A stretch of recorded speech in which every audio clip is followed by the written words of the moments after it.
श्रीराम. परमचैतन्य काणे महाराज बेळगाव यांची प्रवचनं गुरुदरबार सेवा मंडळाने प्रसिद्ध केली आहेत. त्या प्रवचनांचे लेखक श्रीयुत वसंतराव गोखले. दिनांक 12 डिसेंबर 1967. एकादशी, ज्ञानप्राप्तीचा सोहळा. रामनाम कथा गंगा, श्रवणे पावन करी जगा. तिशी प्रेमपूर आला, शंकर हृदयी समावला. रामदासाची माऊली, आळशावरी गंगा आली. गेले 10 दिवस चालू असलेला उत्सवातला प्रमुख कार्यक्रम काल सकाळी थांबला. उत्सवात सर्वजण आपापल्या परीने सेवा करतात. 10 दिवस सेवा करून सर्वजण शिणले आहेत. सर्वांनी आपापल्या परीने सेवा केली. आपल्या सेवेत आपण यत्किंचितही चुकारपणा करू नये, म्हणजे ती महाराजांना पोचते. महाराजांचं सगळीकडे लक्ष असतं आणि त्यांना सगळं समजतं.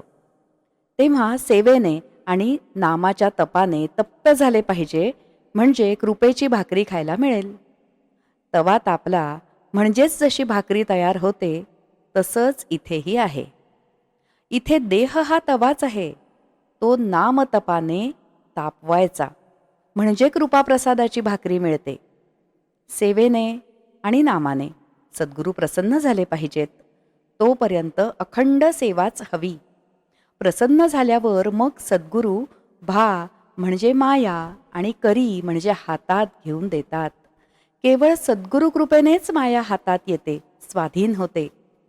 एरवी माया हातात सापडणं शक्य नाही. सुळसुळीत होऊन ती केव्हाच सुटून जाते. याला पुराणात दृष्टांत आहे. श्रीकृष्णाची बहीण माया ही देवकीकडे परत आली आणि कृष्ण यशोदेकडे राहिला. 8व्याकडून मृत्यू असं कंसाला माहिती असल्याने 8वा गर्भ हा स्त्री गर्भ दिसला तरी त्यापासून मृत्यू येईल या भीतीने कंसाने त्या मुलीला म्हणजे मायेला गरगर फिरवून दगडावर आपटून मारायचं ठरवलं. पण किती झालं तरी मायाच ती त्याच्या हातून निसटून आकाशात गेली आणि म्हणाली, तुझा मृत्यू सुखरूप वाढतोय. अशी माया हातातून सुटू नये म्हणून तप करायचं. रामनाम कथा गंगा, श्रवणे पावन करी जगा. नामतप करून तापलेल्या भक्तांवर गंगारूपी कृपेचा वर्षाव होतो आणि त्या गंगेमध्ये त्याला यथेच्छ डुंबता येतं आणि तो पावन होतो. या पौराणिक कथा म्हणजे संतांचा ज्ञानोत्तर विलास आहे, लीला आहे. ती इतरांना कळणार नाही. त्यासाठी कृतीच हवी, म्हणजे त्याचा उपयोग होईल. यावर कोणी म्हणेल, अहो आमचं नुकतंच लग्न झालंय आणि रामराम काय म्हणायला सांगता सारखं, रामराम अजून लांब आहे. पण असं म्हणाल तर ते लांब लांबच होत जातं, कारण पुढे नाम घेणं होतच नाही. म्हणून आत्तापासूनच सुरुवात करायला हवी. तिशी प्रेमपूर आला, शंकर हृदयी समावला. नामतपाने पुढे जाणाऱ्याला देवांचे भोग टाकून देव दर्शन द्यायला येतात. त्यागी कोण आहे ते ओळखतात. देव हे मोठे प्रेमळ आहेत, ते भोग देतात. पण संत हे मात्र आत्मज्ञान करून देतात. आता इथे थोडा श्री तुकाराम महाराजांच्या चरित्रातला भाग बघूया. श्री तुकाराम महाराजांना एकजण म्हणाले, चला तुम्हाला काशीला घेऊन जातो. त्यावर महाराज म्हणाले, आम्ही कुठले काशीला जातो, तुम्ही पुण्यवान, तुम्ही जा. फार तर आमचा एवढा भोपळा आणि ही दमडी काशीला घेऊन चला म्हणजे झालं. त्याप्रमाणे तो गृहस्थ भोपळा आणि दमडी घेऊन काशीला गेला. प्रत्येक ठिकाणी तो ती दमडी देवापुढे ठेवत असे, पण ती परत त्याच्याकडे येत असे. ते मात्र त्याच्या लक्षात आलं नाही. असो, काशी यात्रा करून तो परत आला आणि भोपळान दमडी त्याने श्री तुकाराम महाराजांना परत केली आणि म्हटलं, आमची यात्रा झाली. महाराजांनी सर्वांना नमस्कार केला आणि म्हटलं, याच्यात काय फरक झाला यात्रेला जाऊन? आकार रंग आहे तसाच आहे बाहेरून. आतून काही फरक झाला की काय हे पाहण्यासाठी भोपळा फोडायला सांगितलं. फोडून पाहताच तो आतही बदलला नव्हता. आत तो कडूच्या कडूच राहिला होता. मग काशीत जाऊन काय फायदा झाला म्हणून विचारलं. फक्त आम्ही यात्रा करून आलो हा अभिमान मात्र वाढला. मग यात्रा कशाला करायची? तसंच दमडीही काशीला गेली, देवाला अर्पण झाली, पण तशीच परत आली. तिचं सुवर्ण काही झालं नाही. मग यात्रेचा उपयोग तरी काय? याचा अर्थ इथे समजून घ्यायला हवा.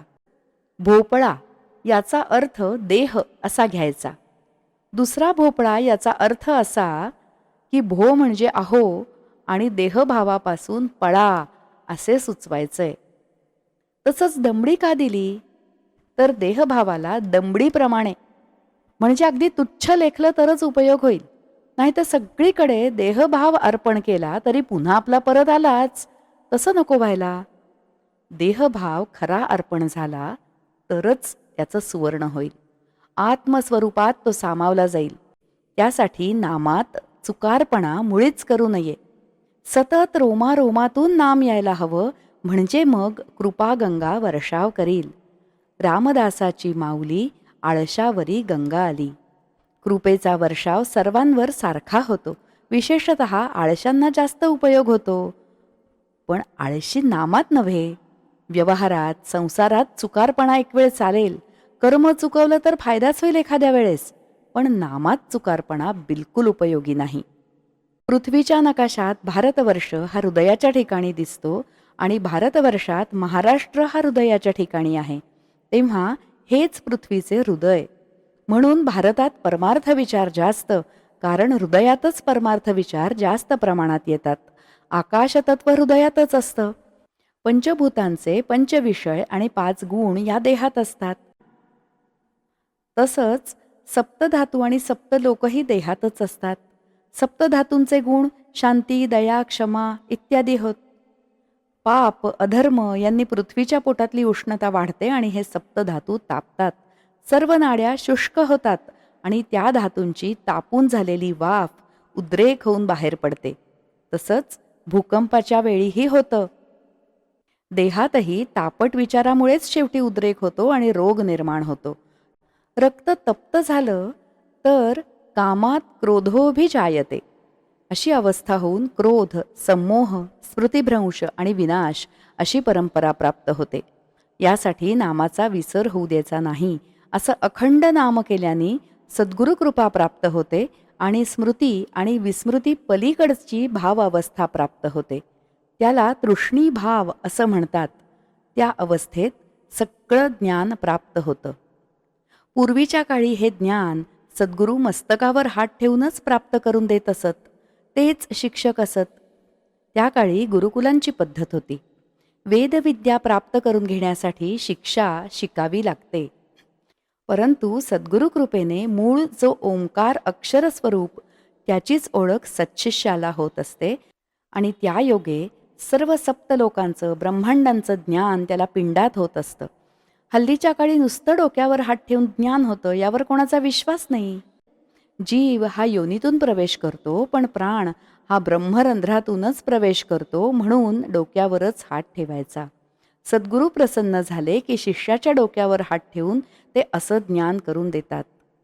पूर्वी गुरुकुलात शिष्यांना वेद किंवा शास्त्र घोकायला सांगत नसत. आपल्याकडे ही घोकण्याची पद्धत नव्हतीच. गुरु आणि त्यांची पत्नी जे काम सांगतील ते करून त्यांना प्रसन्न ठेवणं हेच काम असे. शेती कशी करावी हे तिथे शिकवत. सकाळी बी पेरून संध्याकाळी उगवलेलं धान्य काढून घरी आणून खात असत.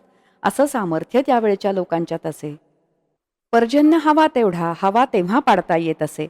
पर्जन्य सूक्त म्हणून पाऊस पाडत असत. सूक्त म्हणजेच सूत्र. त्यांचं देवतेशी सूत्र असे. कसं वागावं हे सद्गुरू शिष्यांना माहिती करून देत. संत असेच असतात. अनुभव घेऊनच ते बोलतात. त्या योगेच ज्ञान मिळतं.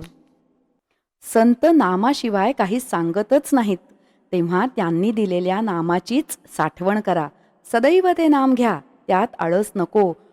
संसारात राहून हे करता येतं. स्त्रियांना हीन समजण्याचं मुळीच कारण नाही.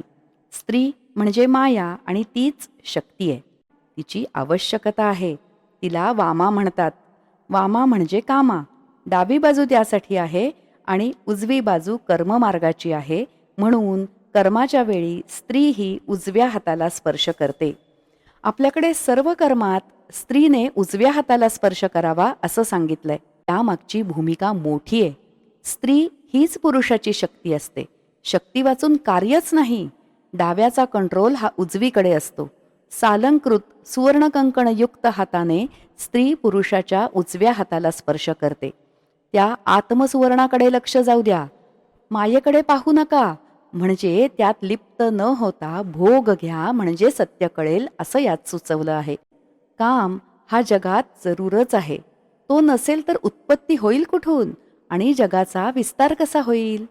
म्हणून काम हवाच. त्याचं सूत्र मात्र ब्रह्मदेवाकडे ठेवलेलं आहे, ते जाणून घ्यायचं.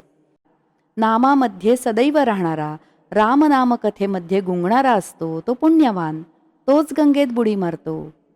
इथे गंगा म्हणजे पाणी नव्हे. गंग म्हणजे इंद्रियाधिपती, इंद्रियांचा मुख्य गणपती.